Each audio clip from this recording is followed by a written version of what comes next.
अस्सलाम वालेकुम। Urdu fun TV में खुशामदीद। प्यारे ख़वातीनो हज़रात, शहरयार अहमद और हदीका जवेद की एक और लीक वीडियो सामने आ चुकी है जो आपके साथ आज की वीडियो में शेयर करेंगे। इस वीडियो में देखा जा सकता है कि लड़की हदीका जवेद वीडियो के वायरल होने से किस तरह खौफजदा है, वीडियो के वायरल होने से कैसे डर रही है। दोस्तों, इन दोनों के बारे में आपको बताते चलें। आज से 2 दिन पहले लाहौर यूनिवर्सिटी से एक वीडियो बहुत तेजी के साथ वायरल हुई जिसमें देखा जा सकता था कि एक लड़की और लड़का एक दूसरे को प्रपोज कर रहे हैं, जिसके बाद यूनिवर्सिटी ने एक्शन लिया और इन दोनों को यूनिवर्सिटी से निकाल दिया। इनको यूनिवर्सिटी से निकालने पर भी बहुत ज्यादा बहसो मुबाहिसा हो रहा है और इस हवाले से पाकिस्तान तहरीके इंसाफ के स्पोक्स पर्सन शहबाज गिल का भी रद्द अमल आया है। डॉक्टर शहबाज गिल ने भी इनको यूनिवर्सिटी से निकालने पर यूनिवर्सिटी की इंतजामिया की मुखालफत की है। तो दोस्तों, आए आपको वीडियो दिखाते हैं। वीडियो को देखने से पहले आपको ये बताता चलूं कि लीक वीडियो का मतलब ये नहीं होता कि कोई फहश या नाजेबा वीडियो है,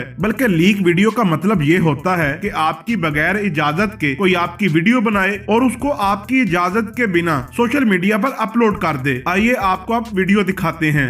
बंदी ने इतना जिगरा करके प्रपोज किया है और अब दुआ कर रही है कि वीडियो वायरल ना हो। है मुबारक हो, तू ही वायरल हो गए।